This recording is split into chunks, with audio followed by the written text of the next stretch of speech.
এটা হচ্ছে ছোট্ট জলপুরি জায়গা।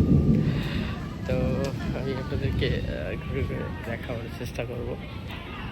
এখানে আছে মৎস্যকন্যা, মাটির পানির ভিতরে একেবারে। সো দেখতে পারতেছেন খুব সুন্দর পরিবেশ।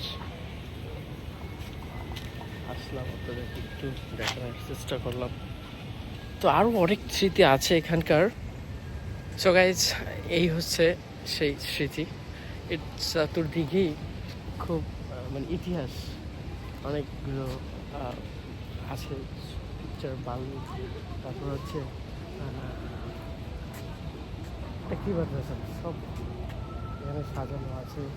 এবং ওই দিকটাতে আছে আরও খুব মজার ইন্টারেস্টিং বিষয়। তো অনেকগুলো এখানে স্মৃতি, আসলে ইতিহাস, এটা হচ্ছে ইতিহাসের জায়গা। সো